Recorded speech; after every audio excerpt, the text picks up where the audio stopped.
Welcome to our third annual Heroes and Leaders Dinner. My name is Bill Garrity. I am the chair of Leadership Upper Valley. I'm proud to be here and welcome all of you. This year, the Leadership Upper Valley Board of Governors has chosen to honor women leaders who have made a significant contribution to the Upper Valley.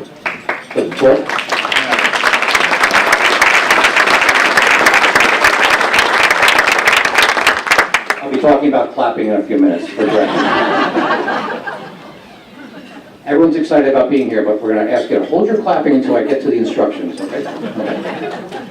The board members considered many names and sought input from the Leadership Upper Valley alumni and other interested parties. We found it challenging to narrow down the list of names because of the high quality of so many women leaders in our community. We intentionally selected women who represented various fields of expertise: healthcare, human services, education, the arts, industry, banking, farming, environment, philanthropy, and volunteerism. In addition to their leadership in these fields, each of these women is involved in the Upper Valley community in many additional ways, volunteering with nonprofits, town government, school boards, etc. So here's some basic information for you. The bathrooms are through that door over there, beyond the stairs. Make a right. The bar over here will be open through the evening for anyone who's interested. I apologize to some of you for the sight line or lack thereof for the pillars that are holding up the building. If you want to shuffle your seat at any time during any presentation, feel free. And I encourage you to eat your salad during this first part of the program. Dinner will be served right after the first group of honorees is recognized. We have a very tight agenda, so there will be clearing of some dishes during the presentations. I apologize for any noise this may cause. And as you can see, I'm holding the microphone rather closely to my mouth so we can project out here, because we're having a little challenge there. So that is a hint for all the presenters to hold the microphone close to their mouth. Now I'd like to introduce the Leadership Upper Valley Board of Governors. And if you please stand when your name is called, and stay standing until I read all the names, and please hold your applause to the end. Cindy Taylor, Vice Chair. John Leland, Secretary. Jason Akmudi, Treasurer. Peter Blodgett. Jim Britton. Stacy Filipio. Joan Collison. Randy Heller. Alex Shikachi. And Mary Margaret Sloan. I want to thank you all for being on the board this year.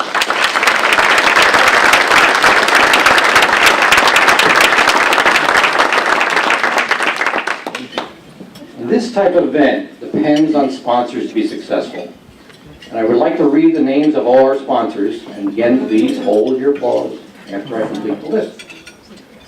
Dartmouth Hitchcock, thank you very much for being tonight's sponsor. Mascoma Savings Bank, and our program sponsor and a table sponsor this evening.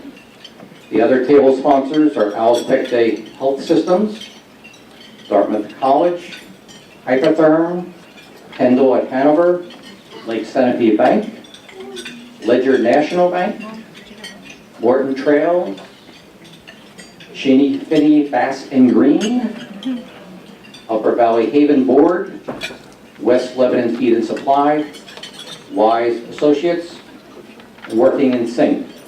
We'd also like to thank Michael Conway, who's a Leadership Upper Valley alum with Means of Production, for designing the program, and Cape Air for raffle prizes, which we will select at the end of the program. The Beachy Club for providing us this great space for our event, and I think they were in charge of the weather, so we were out on the deck. And so it's worked out well. So, thank you, our sponsors.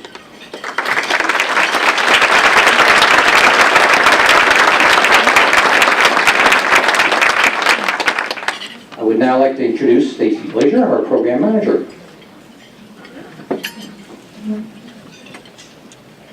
Hey, Leadership Upper Valley is a 10-month program designed to inspire, educate, and engage leaders to better serve Upper Valley communities. On June 11th, we will graduate the 8th class of Leadership Upper Valley, bringing us to over 150 alumni. Many of you here are with us this evening.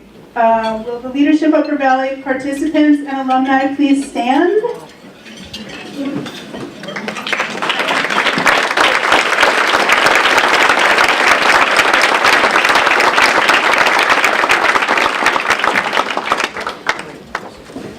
Applications for the class of 2015 are due next week, June 1st. There's only a handful of spaces left, so if you or anyone you know is interested, please submit your application now. There's many people in the room who can answer questions about the program. It's been such a pleasure to work on this event. I feel honored that the women leaders we're recognizing this evening have all been involved with Leadership Upper Valley or Vital Communities in some way. Your leadership has made such a difference in this community. We look forward to working with the next generation of leaders. Thank you and enjoy the rest of your evening.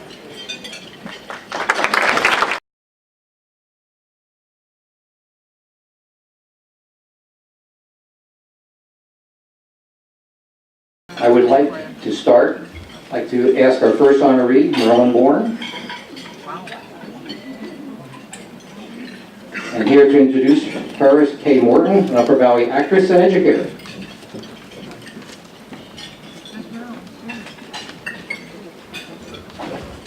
Marilyn Bourne moved to Cornish, New Hampshire in 1971. Following years of working in corporate retail, Marilyn began searching for a position in an occupation in which she felt she could make a difference in her community. At the same time, Listen Community Services was searching to fill their directorship position, but needed just the right person for the job. After the encouragement of 3 separate people recommending that she apply, Marilyn scheduled an interview and was hired to help to grow the organization. Listen does not rely on state or federal funding for its income to keep the organization operating. Instead, income comes through dedicated volunteers, donors, and shoppers. After 18 years, Marilyn has increased Listen's retail revenues from $600,000 a year to $1.6 million. With this increase, the agency has been able to expand its local services and support to those in need by way of community of dinners, low-cost clothing and furniture, heating and housing assistance, holiday baskets for struggling families, summer camp scholarships, a food pantry, and a teen life skills center.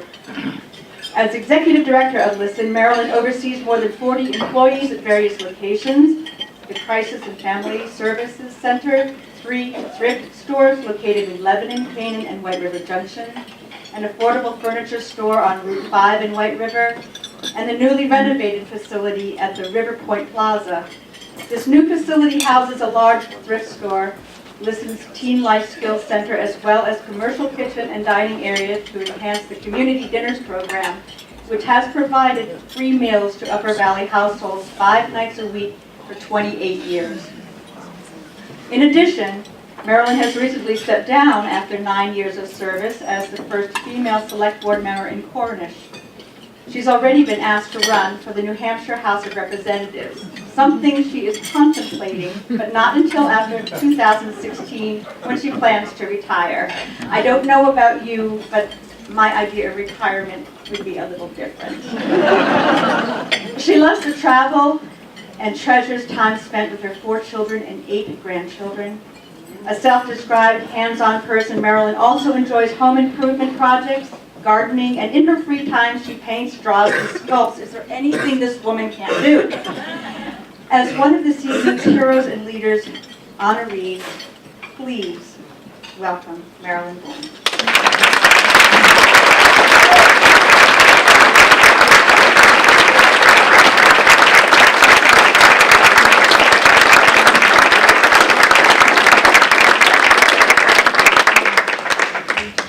Thank you, Kate.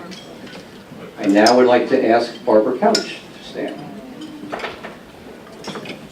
Here to introduce her is Al Shikachi, associate at Hackathon, and member of the Leadership Upper Valley Board of Governors.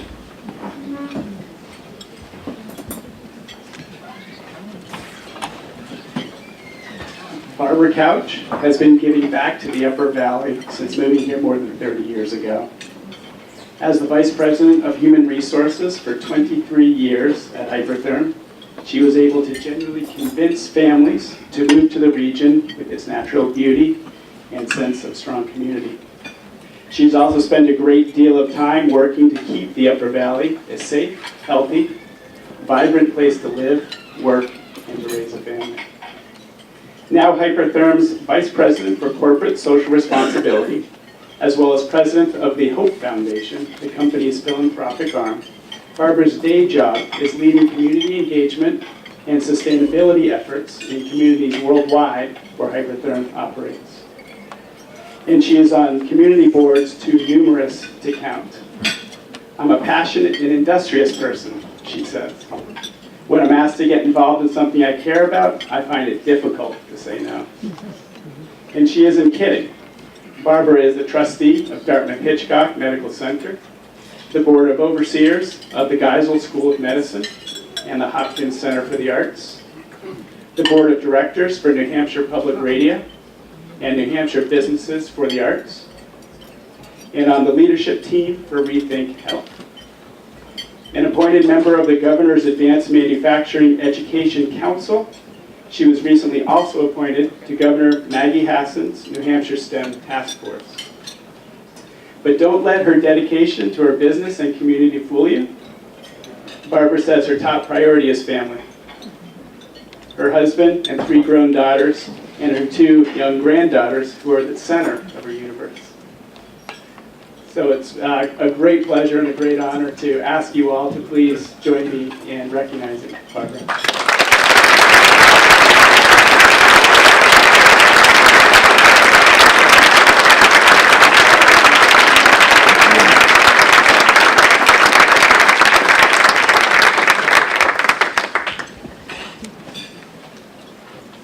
I would like now to ask Honoree Gail Dahlstrom to stand.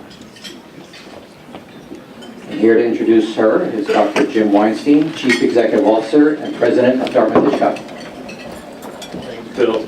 What an honor to be with a bunch of honorees, and especially Gail.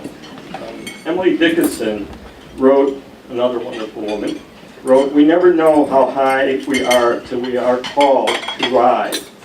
And then, if we are true to plan, our statures touch the sky." And Gail's statures have touched our skies for many years. Gail came from the University of Michigan School of Public Health and Health Services Administration.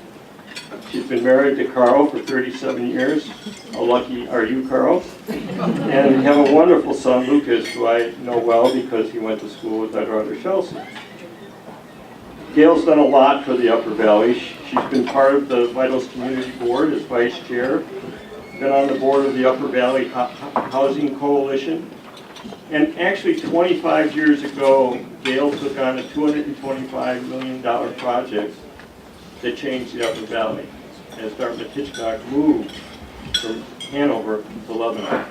And under Gail's guidance, that became a reality, and it's helped so many people, which has been part of her goal in life.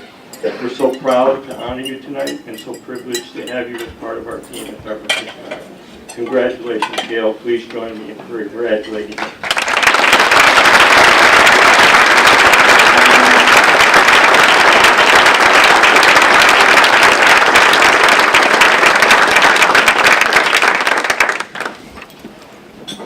I would like to ask Honoree Julia Griffin to stand.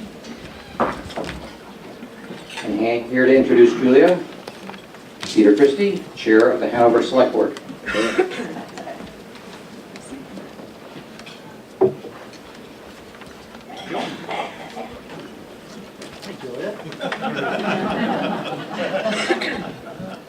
I have a worry.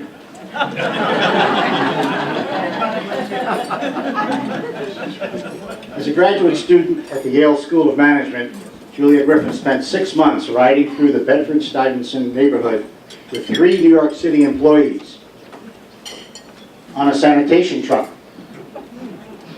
She was one of a few students enlisted by 2 Yale professors to help with a consulting project for the city of New York. Upon graduation, the city of New York, in its infinite wisdom, recruited Julia to work in its Office of Management and Budget as she embarked on her career in municipal service. Julia, who has served as Hanover's town manager for almost 2 decades, has also worked as an assistant to the city manager for Santa Monica, California, and as assistant city manager and city manager for Concord, New Hampshire. She currently oversees Hanover's police, fire, public works, and recreation departments, as well as its administrative offices and 2 libraries. Julia serves on the boards of Granite United Way and Friends of the Children's Hospital of Dartmouth. She has spent more than a decade working to increase access to broadband internet in the Upper Valley, and as chair of New Hampshire Fast Roads has helped add almost 180 miles of broadband to western and southwestern New Hampshire. The Upper Valley's quality of life drew Julia to the area, and she takes advantage of it in many ways. She buys local produce, rows on the Connecticut River, and rides her horse wherever it wants to go. A woman who is constantly bringing individuals together, Julia is passionate about collaboration. Quote, part of getting things done is the ability to bring people together on a project, she says. That's what I love about managing at a small town level, the ability to get things done. Believe me, Julia gets things done. Please join me now in recognizing Hanover's Town Manager for Life, Julia.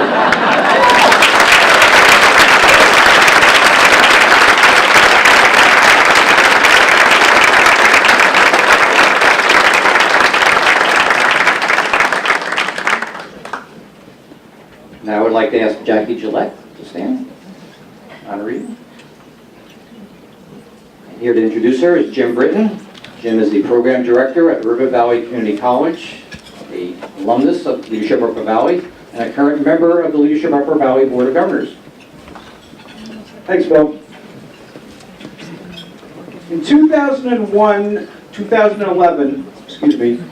Jacqueline Gillette was about to retire from a lifelong career as a public school educator. But thanks to an offer to work with John Olson, CEO and president of Wheelan Engineering, and an opening for a superintendent in the Grantham School District, Jackie decided to put off retirement. She began working with John Olson to write classes that educate middle and high school students about the opportunities available to young people in the world of manufacturing and engineering.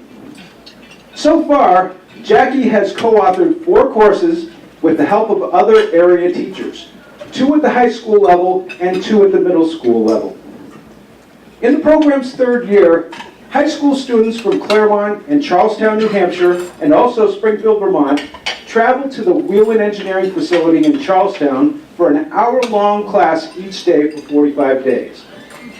These students learn about all aspects of manufacturing, from machine operation to the expectations of people in the manufacturing field. Jackie hopes to expand the program throughout the Upper Valley, and her work as a superintendent helps her network with school districts throughout the area. As superintendent for Grantham School District, Jackie oversees students in grades kindergarten through 6. Before they join the Lebanon School District in the 7th grade, they first spend time with Jackie, and with her experience in the superintendent role, they're well prepared for moving on to their next stage of education. She also worked for 9 years as the superintendent for SAU number 6, encompassing Claremont, Cornish, and Unity. In her free time, if she has any, Jackie spends time with her husband of 25 years, 4 children, and 9 grandchildren. She enjoys riding a Harley-Davidson motorcycle with her husband throughout the Upper Valley. She's currently enrolled in a graduate course on different methods of instruction at New England College. Please join me now in recognizing Jacqueline Gillette.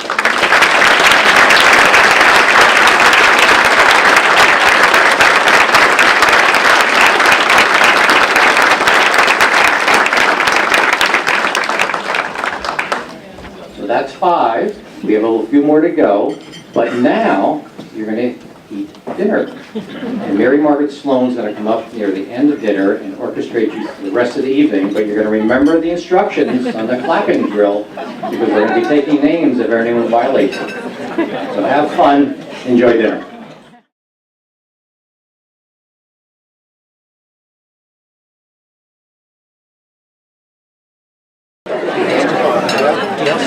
Good evening, everyone. It's a little more difficult to catch your attention after a glass of wine or two, but I'm Mary Margaret Sloan. I am Executive Director of Vital Communities, and I am so pleased to welcome you all here tonight. Leadership Upper Valley is a program at Vital Communities, and so my role tonight is to give you a window into Vital Communities and set the stage for our next group of honorees. But first, I'd like to recognize and thank the Vital Communities Board of Directors members who are here tonight. Ellen Arnold, Dartmouth College, Bill Garrity, Stan Williams in the back, Cliff Below, Gail Dahlstrom, one of our honorees tonight. And we have 2 new board members just elected this week, Tom Roberts and Jenny Levy. So we're so thrilled you're all here.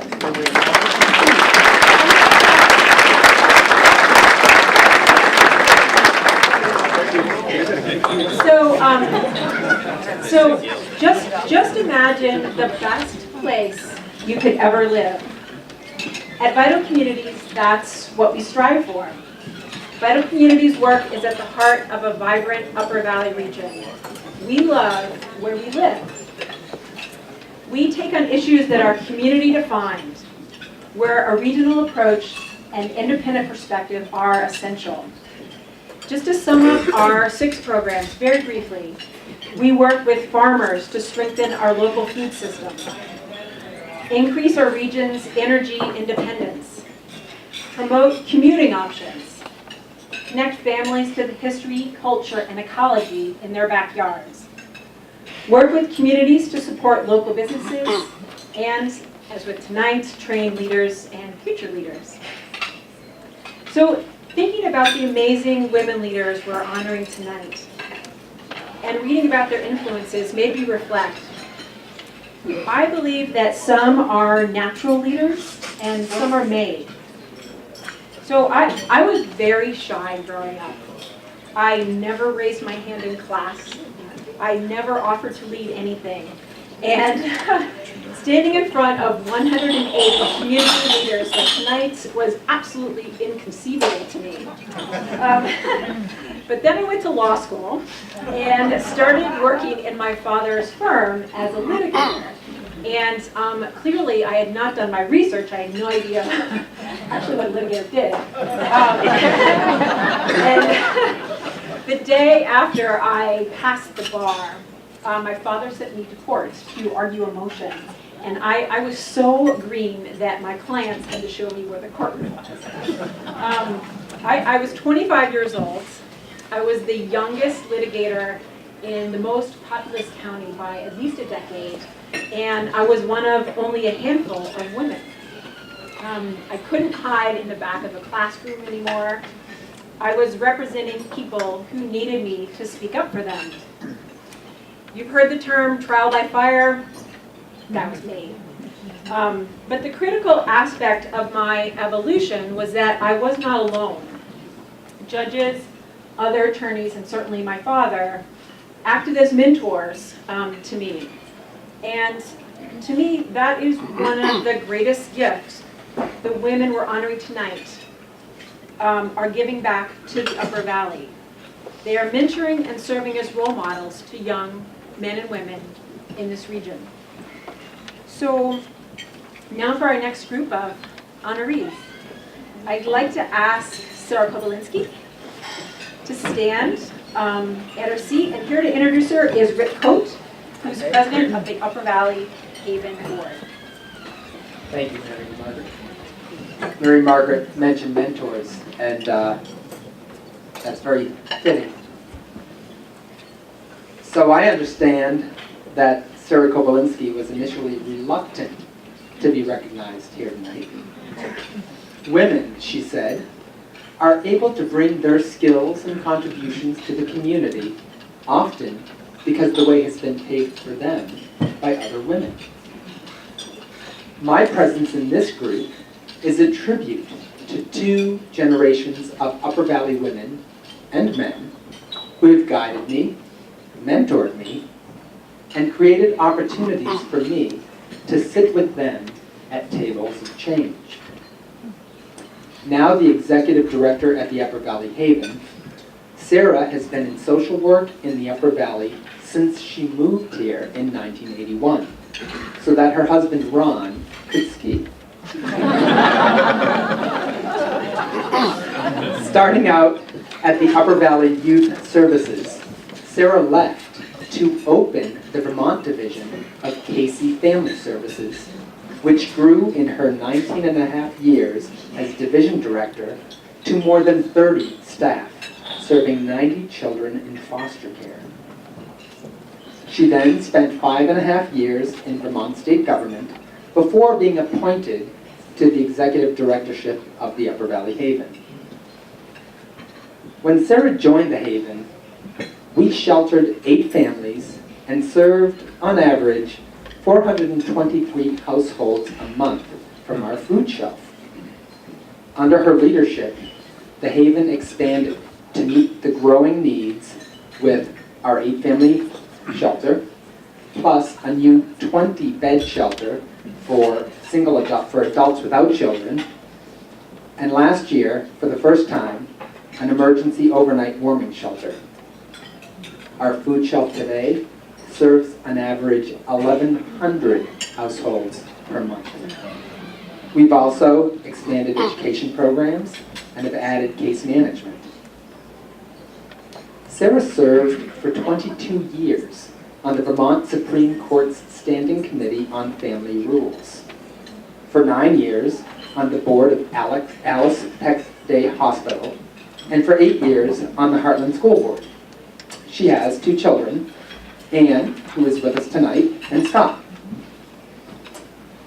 Along with Barbara Couch, Sarah is one of the founding team of the Rethink Health Initiative, and on the boards of both the Vermont Parent Representation Center and Mascoma Savings Bank. On behalf of my fellow board members, with me here tonight, Bill Nyson, Doug Loudon, Kathy Nunless, Anna Horvath, I invite you to join us in congratulating Sarah Koblinski.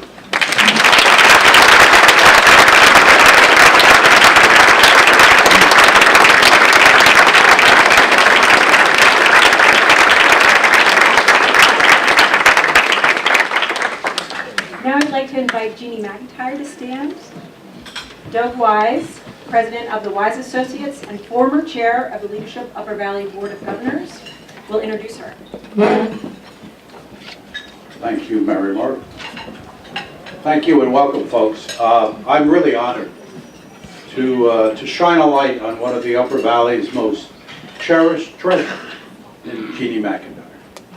As president of the Upper Valley Land Trust, she's led the way in protecting working farms, wildlife habitat, water resources, trails and scenic landscapes that make the Upper Valley the very special place we call home.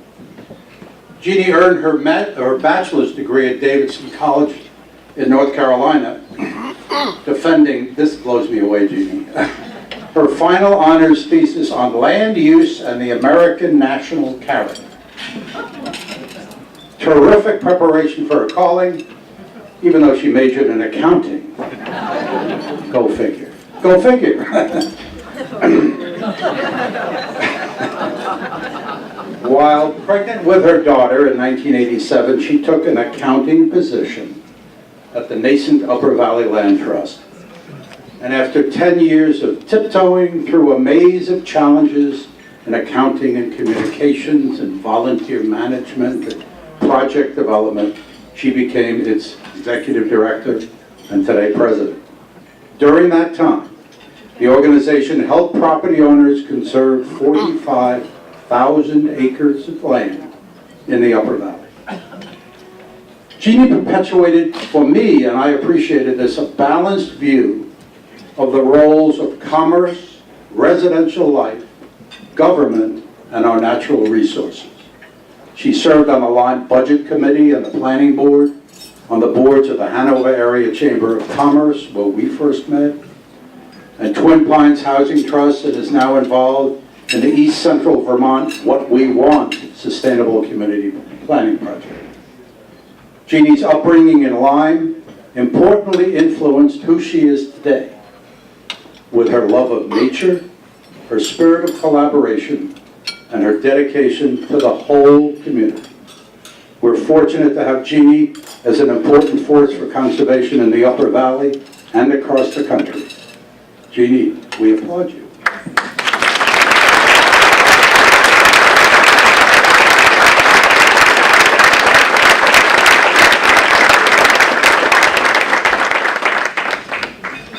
Now I invite Jane Kitchell-McLaughlin to stand.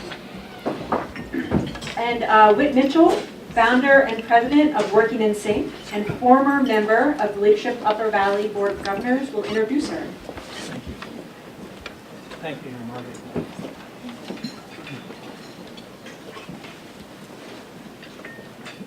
A 22-year resident of the Upper Valley, Jane Kitchell-McLaughlin is involved throughout the area, volunteering with Ava Gallery, an art center in Lebanon, the Hopkins Center for the Arts in Hanover, the Friends of Hanover Crew, near and dear to my heart. If you haven't seen the boathouse, please go down and see it. It's in one of the nicest high school boathouses in the country. And the Woodstock Community Food Shelf. She oversees the Kitchell-McLaughlin Family Fund, funding nonprofit organizations in the Upper Valley that deliver essential services, supporting new nonprofit initiatives, and considering capital campaign requests.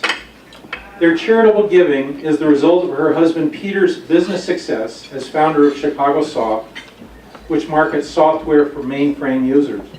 They're committed to reinvesting this success into the community.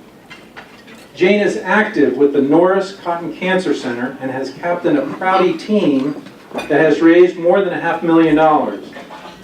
An avid cyclist, she rode more than 5,000 miles last year and is involved with the World Bicycle Relief, an international organization which uses the bicycle as an economic development tool. Jane received her undergraduate degree from Colby Sawyer College in her late 30s, and then went on to earn a master's degree in globalization from Dartmouth in her 50s. Returning to higher education as an adult made her aware of the challenges many people face balancing family, work, and education. Jane loves the landscape of the Upper Valley and lives on the Connecticut River, where many of the high school crews get out of the boat before they turn back home. She walks her dogs, practices yoga, and follows baseball. It didn't say the Cubs, but it's the Cubs. And attends theater performances to relax. In June, Jane will cross the Pyrenees, 450 miles, 18 peaks, on her bike, and plans to hike Mount Kilimanjaro with Katie in January 2015. Please raise a toast and an applause for Jane, and let me recognize her.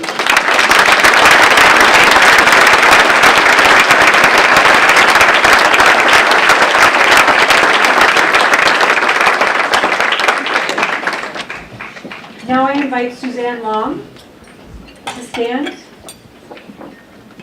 Cindy Taylor, HR Director at West Lebanon Feed and Supply, alumna and founding board member of Leadership Upper Valley Board of Governors, will introduce her.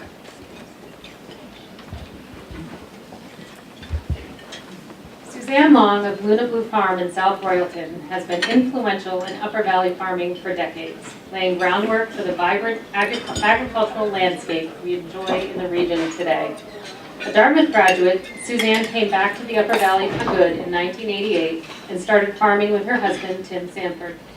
They launched one of the first community-supported agriculture, or CSA, programs in the region, and were actively working with schools and children in the 1990s, well before formal farm-to-school programs existed in the area. This work, Suzanne said, has been driven by a passion to reconnect people with their food and the magic of the natural systems. She's been involved with the Northeast Organic Farmers Association in both New Hampshire and Vermont, serving on the NOFA Vermont board early in her farming career, and supporting efforts to educate both children and new farmers. She helped initiate NOFA Vermont's Farm Share program, enabling donors to make tax-deductible contributions that subsidize CSA shares for low-income families. After hosting farm apprentices at Luna Blue Farm for 2 decades, Suzanne worked with Vital Communities to establish the Upper Valley Farm Worker Learning Collaborative, a network of farmers sharing knowledge, resources, and cultivating the next generation of farmers. She has been an active member of the Norwich Farmers Market and helped establish the winter markets. She is also on the board for BAIL, Building a Local Economy. And if you happen to frequent contra dances, you might have seen her playing with the Old Sam Peabody Band. Please join me now in recognizing Suzanne Long.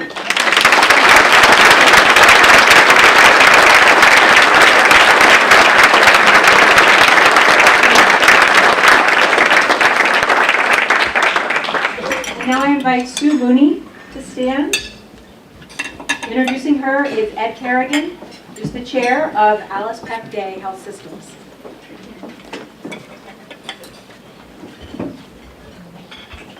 Thank you.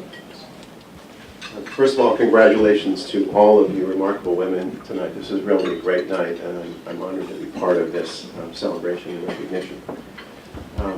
I have the opportunity to introduce Sue tonight, and I think when I sat down next to Sue at dinner, and I said, "So I've got to say a few words about you tonight." She said, "What?" I said, "Yeah, I'm going to introduce you tonight." And she said, "Ed, politely, why don't you just go home now?" Sue does not want to be the center of attention. So I have some remarks here.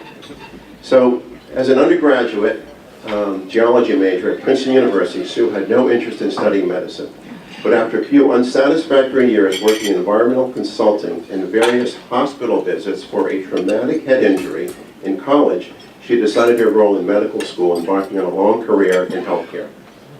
After a post-baccalaureate program at the University of Pennsylvania Medical School at the University of Pittsburgh, Sue decided to combine her passion for surgery and maintaining long-term relationships with patients to focus on OB/GYN. Sue moved to the Upper Valley in 1998 and joined Alice Peck Day Memorial Hospital as a full-time OB/GYN in 2000.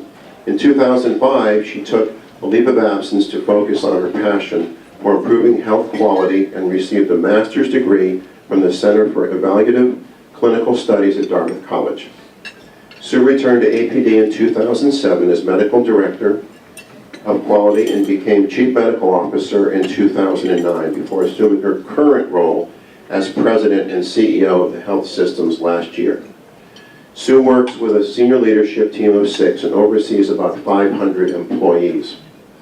Sue lives with her partner and 2 sons in Easton and enjoys golfing, swimming, boating, fishing, and boating and fishing in the summer. She also skis with her family and loves the atmosphere of a small, sophisticated town. She also drives a Jeep Wrangler, which I think is pretty cool. That's not in the script. It never feels remote to me, she said. It's sort of an easy lifestyle in the sense of getting to work and getting home and getting places. I love living here. So that's the script. But if I could go on for just a little bit longer here. One of the things that Sue and I have had, so we're pretty busy, and it's appraisal time. So I've been trying to get together with Sue and give her an appraisal. And we haven't had time to do that. So if it's okay with you, I'd like to do that right now. Is that okay, Sue? Even if it isn't Sue, we're going to do that.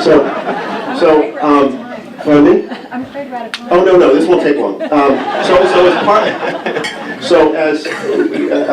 chair of the board, we sent surveys out. We got feedback from board members about Sue. I'd just like to read a couple of comments that people said in that survey about Sue. And it really talked about who Sue is and what she does better than I could or better than what I've just said. So just a couple quick things here, Sue. It won't take long. I marvel at Sue's ability to cognitively process difficult, complex information and effectively communicate to myself and non-medical persons in ways that are understandable, clear, and concise. A strength life skill that I have observed in Sue over and over in committee and corporator meetings is the ability to receive criticism, answer difficult questions, and consider alternative viewpoints respectfully, with humor, in a skillful, authentic manner without becoming derailed herself or allowing meetings to become hijacked. Sue thinks on her feet, thoughtfully responds, and skillfully moves forward. Sue openly admits when she does not know the answer to a question, when the issue is hard and complicated, which I experience as a courageous leader. Another comment. The more I see Sue in action, the more impressed I am about her administrative and management skills. She is a thoughtful and well-organized and highly competent manager who is good in seeing the wood from the trees.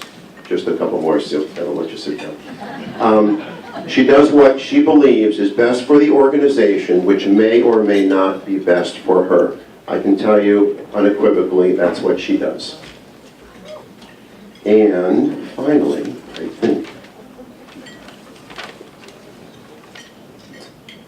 Sue Mooney is the right leader at the right time for APD. In this historic moment, in a time of radical changes in the national healthcare system.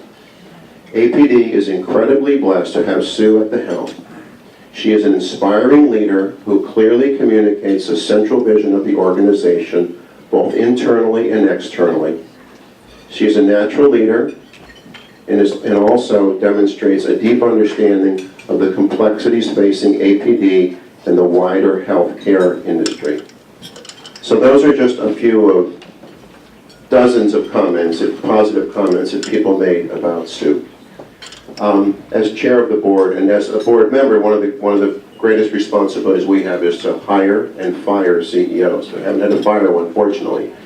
But in my 7 years on the board, the greatest decision we have made, the best decision we have made, was appointing Sue Mooney to take over as CEO after Harry Dorman left, after his tenure of 11 years. Sue, you're just tremendous, and I'm honored to be able to be here and present and honor you, and ask the rest that you join me in recognizing Sue Mooney for her accomplishments.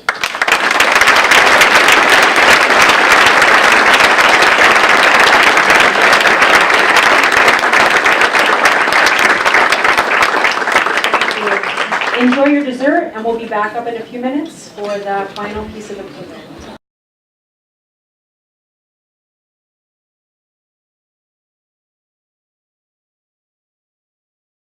Our final four honorees, they're last, but most certainly not least. I'll start with Betty Porter. Please stand. And honoring her tonight is Ann Silverfarb, who's the former board chair of Vital Communities.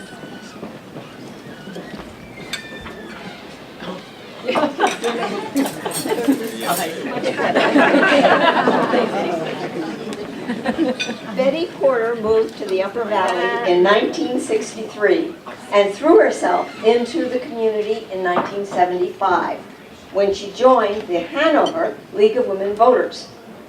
During that time, she helped petition the National League to allow the chapter to cross the state line and become the League of Women Voters of the Upper Valley. As a member of the board, Betty was also responsible for identifying places the organization could convene. After struggling to find meeting places, she was inspired to fund 3 community meeting places in the Upper Valley, at the Howe Library in Hanover, and the Norwich Library and Monshire Museum of Science in Norwich. These rooms are available free of charge for non-profit groups. Betty also served on the board of the United Way of the Upper Valley, where she met people with great vision on what the Upper Valley region could accomplish through collaboration. Through her work with the United Way and the League of Women Voters, Betty recognized the importance of an organization that could serve as a neutral convener, allowing people to come together in a safe setting to discuss ways they could collaborate to benefit the community. With this idea in mind, Betty co-founded the Upper Valley 2001 and Beyond in 1995, which eventually led to the creation of Vital Communities. Betty calls Vital Communities the culmination of her work in the Upper Valley and is immensely proud of what it has become. It started in a very small way of trying to find meeting rooms where people could come together and discuss issues, she said. Please join me now in recognizing Betty Porter.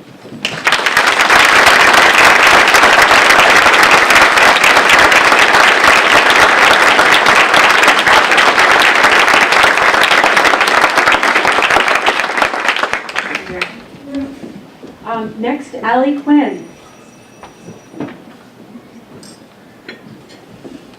Introducing Allie tonight is Becky Smith, Executive Director of Kendall at Hanover. Thank you, Mary Margaret. Same for all. And Mary Margaret and Stacy, thank you for giving me the honor of introducing Allie Quinn as our next honoree. Allie Quinn has a long history as an activist, or as she says, a troublemaker, working to make life better here in the Upper Valley. After moving to the region in 1957, when her late husband Brian, by the way, we at Kendall and Hanover had the honor of caring for him through his end of life, joined the faculty at the Tuck School of Business at Dartmouth. Allie became a member of the League of Women Voters and helped spearhead its then revolutionary work around regional collaboration across town, state, and planning district borders. Although her resume includes decades of work with a variety of organizations, she is most recognized for her role as a founding trustee and hands-on volunteer of the Montshire Museum of Science. Allie was among those visionary community members who, in the 1970s, accepted Dartmouth College's offer of its collections to provide the base for regional public science museum that has since grown into a well-recognized institution benefiting rural schools, nonprofit organizations, and the young at heart of all ages. Although Allie gives credit to many others for these accomplishments, her passionate leadership, and in particular, her ability to bring together people with the necessary skills and set the stage for success, has made many good things possible. And I quote Allie, "As a leader, my philosophy is that it takes a village. It's never one person. It's a group that makes things happen," end quote. A former board member and current advisor to Vital Communities, Allie has raised 3 children, her daughter, Ginger, is with us tonight, and enjoyed traveling the world as her late husband's assistant.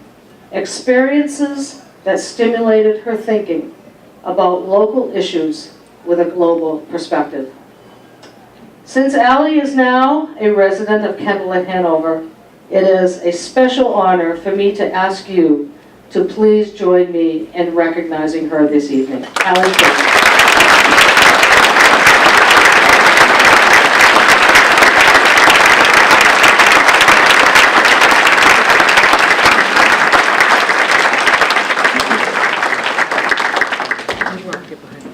Benta Torsen. Introducing Benta tonight is Steve Christie, President, CEO at Mascoma Savings Bank and former board chair of Vital Communities. Thanks, Mary Margaret. I think I can stand behind the podium. I'm also very delighted that Sarah Kobalinski as a recipient this evening and Ed Kerrigan as a presenter, both of whom are directors of the bank, chose not to have my evaluation presented this evening for you. That's a pen. I need glasses. Where are they? There they are. Bear with me, Benta. Yeah, I'm probably the last guy that you would think would be your international presenter this evening with my accent, and I'm trying hard to understand Norwegian. The most difficult part is being able to present Bente's last name, but I think I'm there. So, born in Oslo, Norway, Bente Thoresen met her late husband, Clifford West, an American artist, while working at the Munch Museum in Oslo. The couple moved to Tuscany, where they had 2 children, one of whom tonight, Matilda, is with us. When Clifford suggested they move to the United States, Bente was skeptical. I'm not sure anybody would understand why Bente would be skeptical of anything. But he found a house in Norwich, and the couple moved to the Upper Valley in 1982. After about 4 years, she accepted a position as executive director of the Ava Gallery, which was then located in one room behind the Dartmouth bookstore in Hanover. When the bookstore planned an expansion, Ava Gallery needed to relocate. Bente discovered available spaces in the former H.W. Carter overall factory in Lebanon. The building was rickety and run down, it says here. Based on my experience, that is an understatement. And I hope the rent was very cheap. And the gallery moved to Lebanon in 1990. Over the years, the gallery expanded and became entrenched in the Lebanon and Upper Valley community. And in 2003, Ava Gallery was able to buy the factory building. A capital campaign was initiated to raise money for renovations. Remember the words rickety and run down. And construction started in the fall of 2006. The now LEED certified building reopened in the fall of 2007 and serves as an artistic oasis for the Upper Valley. Bente is passionate about her work, taking pride in balancing financial prudence with forward-looking creative planning. She now lives in Lebanon, just a short walk from the gallery, and enjoys skiing, hiking, swimming, and kayaking. She tries to return to Europe at least once a year and is passionate about the arts, the environment, organic foods, cooking, and her new granddaughter. Please join me in recognizing my good friend, Bente.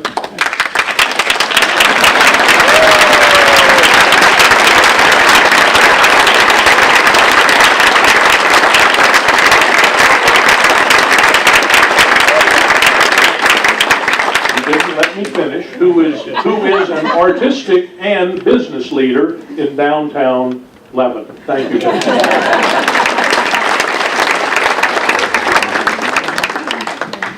Thanks, Steve.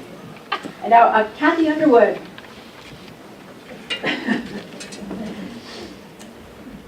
Introducing Kathy tonight is Jason Moody, Vice President at Ledyard National Bank, alumnus, and member of the Leadership Upper Valley Board of Governors. Thank you, Mary Margaret. Well, it's my pleasure to be able to introduce Kathy Underwood. I feel very privileged to be associated both with Leadership Upper Valley and to be associated with Ledyard National Bank. Kathy Underwood has been a significant advocate for leadership in general and for Leadership Upper Valley in particular. Under Kathy's direction, Ledyard has participated in the Leadership Upper Valley program nearly every year, I believe it is, since its inception, and I am one of the beneficiaries of that leadership and that commitment to the program. It's my pleasure this evening to share a little bit about the personal story of Kathy. When she began her career, when she began her undergraduate education at the University of Southern Maine in 1977, Kathy Underwood worked at a grocery store to help pay for her college education. During her sophomore year in college, an accounting professor suggested she get a job as a bank teller. Now, more than 30 years later, Kathy is president and CEO of Ledyard National Bank, overseeing over 100 employees across 7 branches and a wealth management branch as well. Before moving to the Upper Valley in 2005, Kathy worked as CEO of a bank in Portland, Maine, where she oversaw 64 branches and 650 employees. Working in the Upper Valley, Kathy enjoys the opportunity and the ability to get to know all of her employees. She also serves on the New Hampshire Bankers Association Board and the Independent Community Bankers of America, two organizations that allow her to be involved at a national level in the banking world.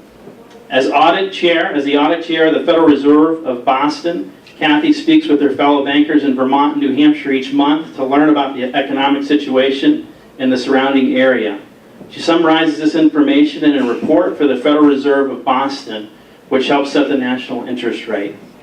Outside of the banking world, Kathy volunteers with Kendall at Hanover and began the Upper Valley Go Red campaign for the American Heart Association. She lives in Hanover with her husband and three daughters. Jill is here tonight, one of Kathy's daughters, and she enjoys traveling, skiing, and relaxing with her family. And I'll say, I'm really, on a personal note, I'm a beneficiary of Kathy's leadership. When I joined Ledyard in 2007, had experienced a little career change of my own, and Kathy has been supportive throughout my career and my development, and it's been very meaningful to be at Ledyard, both in the Leadership Upper Valley program, and Kathy has breakfast with the president nearly every year. She meets at breakfast with every employee of the bank, and things change as a result of those meetings. And she also has helped me in my own training, continuing not just for my development in banking, but for my development as a person. And so I really appreciate that, Kathy. Please join me in recognizing Kathy Underwood.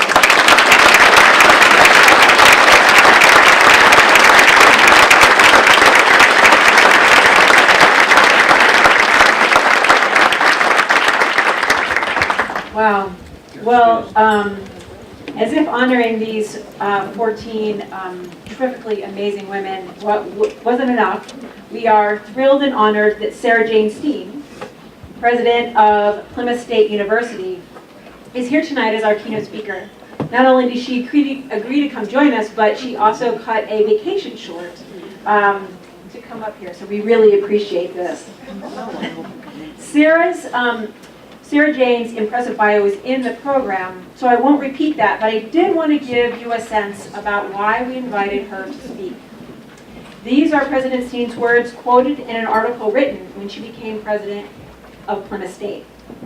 Quote, "First and foremost, I learned about the difference a caring, committed leader has the opportunity to make. Second, the importance of making decisions from a set of values about what matters for the people we serve. And third, a confirmation of the joy of having the opportunity to do what we do. I have always been exceedingly lucky. I have loved being a teacher. I have loved being a researcher, and I have loved being an administrator." Welcome.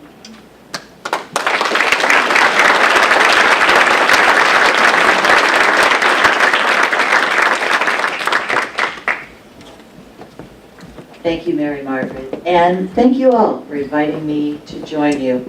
I did promise my table, since I have people who have undergraduate degrees, graduate degrees, and family members from Plymouth State, that I would ask at the opening of my talk, how many people have undergraduate degrees, graduate degrees, or family members with degrees from Plymouth State? Okay. Obviously, there was a good sense at this table, since half the table was there. The women being honored here this evening are amazing. Those of you being honored, your contributions have been enormous. And of course, being honored does not mean that people assume that your contributions are ending either. Recent years have been challenging for Vermont and New Hampshire as the recession intersected with declining demographics to widen the economic disparities among our communities, some succeeding and other communities nearby suffering real declines. And we've heard a little bit about that in some of the discussions this evening. Those of you being honored have looked to what really it's going to take to move our regions forward and demonstrated that challenges and opportunities can be allied. This evening, I'd like to speak a little bit more personally than I usually do, both about Plymouth State, the university I'm privileged to lead, and about some reflections on leadership I think you're going to hear a theme emerging this evening, but let me start with a story. The Lone Ranger was created as a radio series in 1933 during the Great Depression. It featured a masked hero who rides in on a white stallion named Silver, accompanied by the bright and faithful Indian Tonto, and repeatedly saves the day, never revealing his identity or staying to be thanked. According to the story, 6 Texas Rangers had been lured into an ambush. All were shot by members of the outlaw gang they were chasing, and they were left for dead. One, however, survived. He was found and nursed back to health by Tonto, who in most versions recognized in him a childhood friend in Champion. The two buried the dead Rangers and dug 6 graves, so that the one lone living Ranger, now believed to be dead, could disguise himself and bring those and other outlaws to justice and make the West safe for good people. And people have loved the Lone Ranger ever since, and especially from the 1930s into the 1950s through the Depression and the recovery. And the Lone Ranger has come back. But on radio and television, episodes opened with the forceful and energetic line, "A fiery horse with the speed of light, a cloud of dusk, and a hearty hi-yo Silver, the Lone Ranger." I can't do it with the emphasis that it was done then. The theme music was the cavalry charge from the finale of Rossini's William Tell Overture, and the overture was so well known to U.S. audiences in that form that conductors used to pause after the da-da-da-da-da-da-da-da-da for the children to all call out, "Hi-yo Silver, away!" The Lone Ranger is a grand legend, a masked savior of the downtrodden and the helpless, a seeker of justice in the vein of other anonymous heroes like Robin Hood or Zorro. Since that first radio series, the figure of the Lone Ranger has been recreated on television, in film, animation, comic books, toys, and video games. Has been alluded to in song. If you think of Jim Croce's "You don't pull the mask off the old Lone Ranger and you don't mess around with Jim." And it's been parodied. The parodies themselves a sign of a legend's cultural pervasiveness. Johnny Depp played Tonto with a touch of camp in last year's movie version. And in some ways, the Lone Ranger is a satisfying legend. Someone who's been badly wounded returns as a daring deliverer. And it's the Lone Ranger's power to actively and immediately transform lives and towns that inspires awe. He sweeps in, shoots straight, and then turns away to the quest. And the more challenging the times, the more people want a hero. But we need leaders. And the hero and the leader are not the same thing. Leadership that is transformational and sustaining is very different. And so, without mocking or denigrating the legend, I'd like to briefly unmask the myth and use it to explore a model of leadership. First, and most obviously to this audience, leaders are not always male and physically daring, in spite of their predominance in literature and popular culture. However much a few people may see it in those terms, leadership really isn't gendered in its responsibilities. In making decisions on behalf of a program or a university, I think as the director or the president. I suspect those of you being honored tonight do the same. My identity is shaped in part by my being female, and that of course indirectly and perhaps significantly affects my perspective. However, I am not consciously making decisions as a woman, but as an administrator and on behalf of and with a larger team. If you look around this room, you see tonight that courage, creativity, and caring come in many shapes. For the Lone Ranger, a black mask lends distinction and anonymity.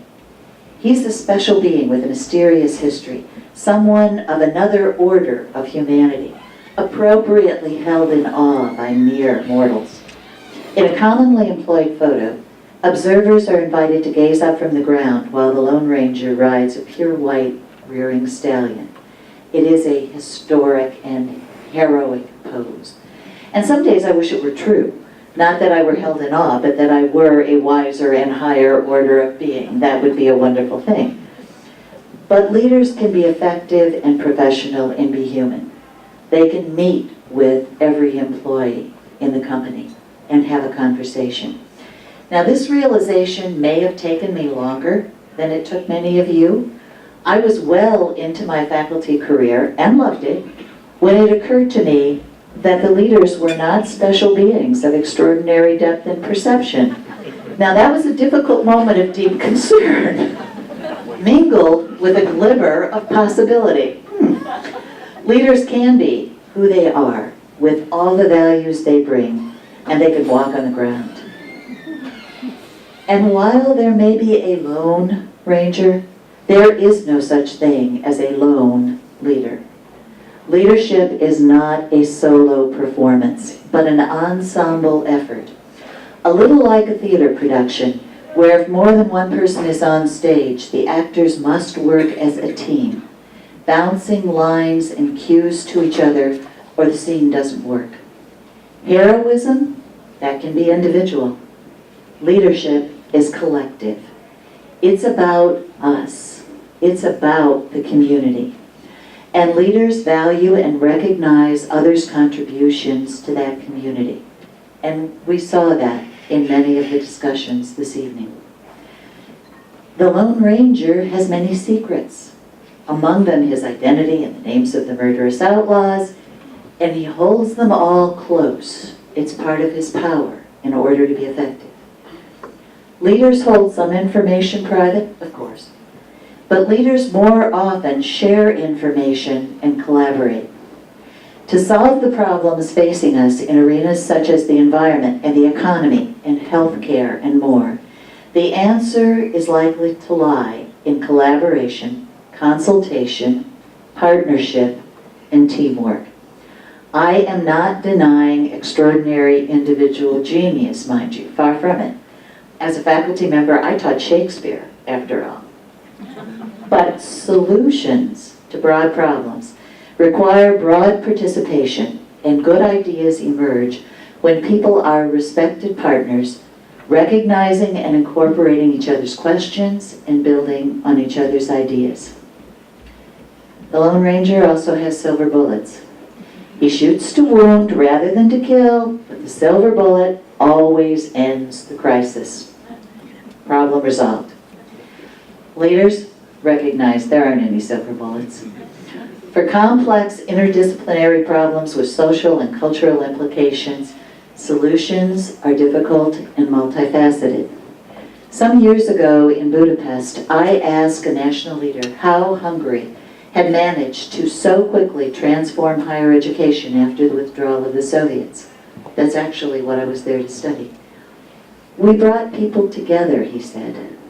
Good minds working together can do a great deal.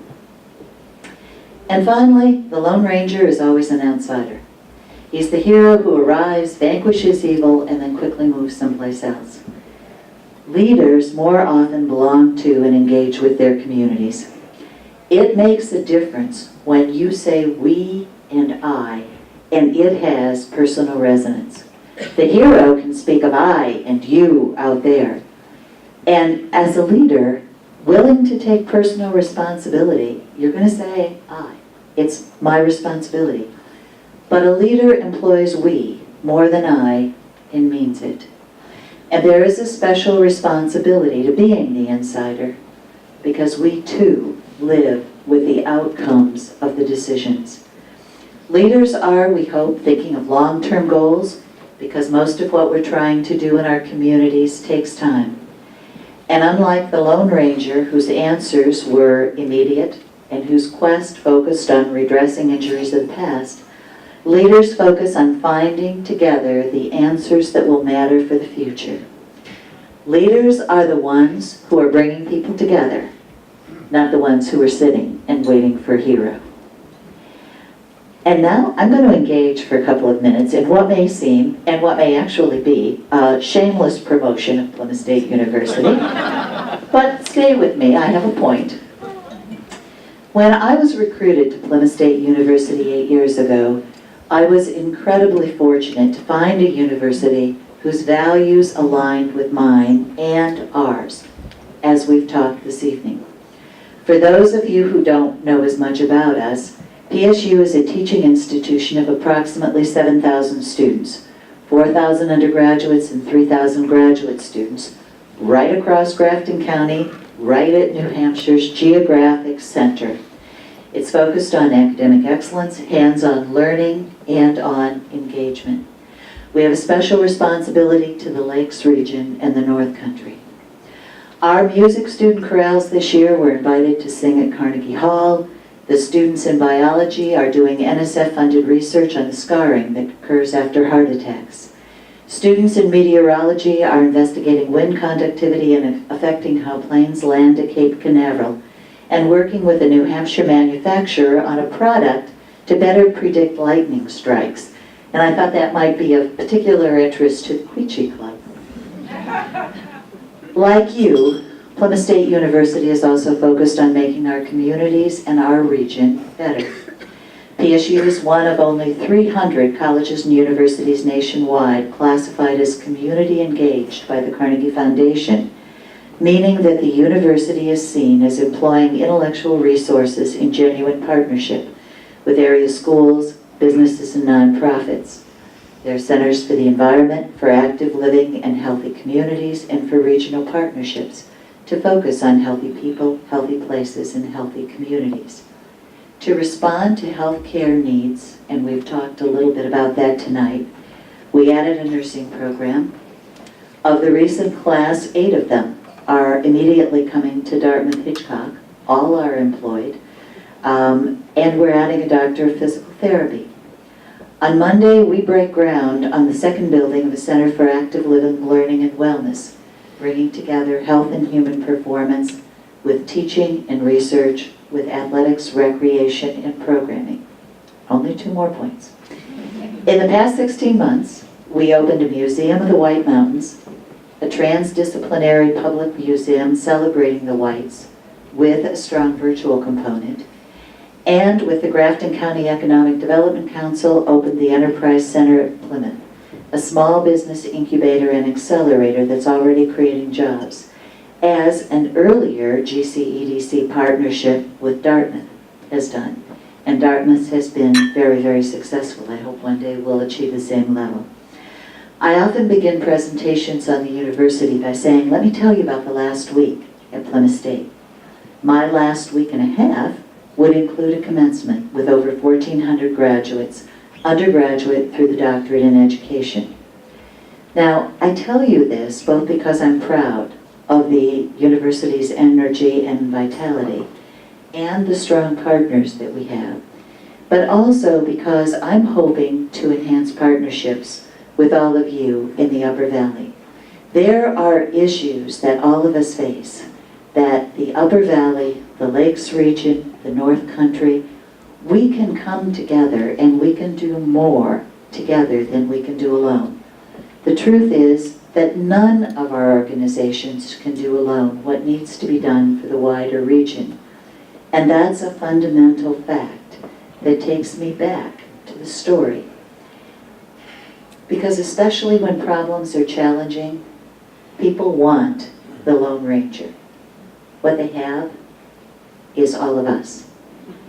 No white chargers, no masks, no silver bullets. But everyone here, everyone in the room this evening, had better be the leaders who are working to see that the tomorrows are better than the yesterdays. That leadership task, and tonight we celebrate 14 women leaders, is frankly far more difficult than that of a hero, and it takes much more time. Now, we could also redefine the word hero, as perhaps Vital Communities is doing, to say that the people who are leading change, who are in this room, collaborating for and genuinely engaging with their community, are its heroes. It is an entire redefinition of the word hero, of the traditional hero. But what you did tonight is a redefinition that holds much more promise for the world. Thank you and congratulations on you.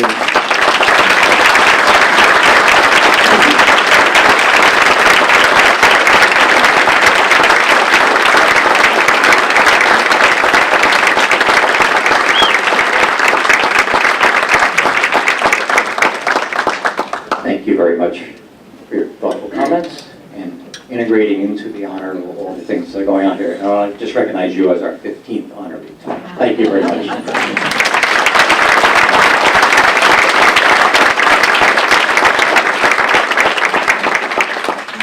Okay, we said we'd had a raffle, and so we have a couple of prizes from Cape Air. You do not have to be here to win. That was a benevolent dictatorship decision. My boss here. So the first prize is 2 round-trip tickets from Lebanon to New York City by Cape Air. Winner is Sue Shaw.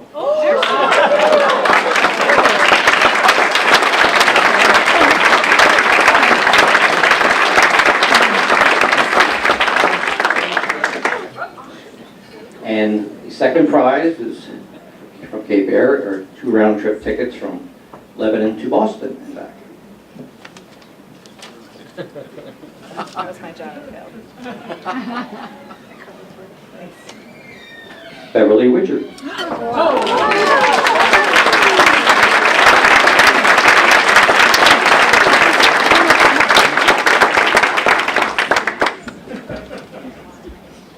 So I would like to say on behalf of Mary Margaret and I, obviously to make things happen, you have to have good leaders, but you have to be doers also.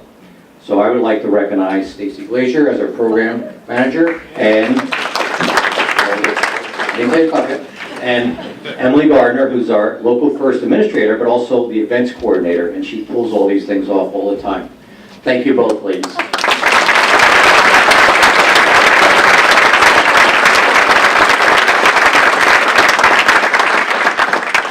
I'd like to again thank all the honorees, the presenters, certainly Dartmouth Hitchcock for your support, and for all of you who make the Upper Valley such a special place to live in, which I'm proud of to be a member of your community. And this is where I say, thank you for coming, have a safe trip home, and you can applaud for yourselves.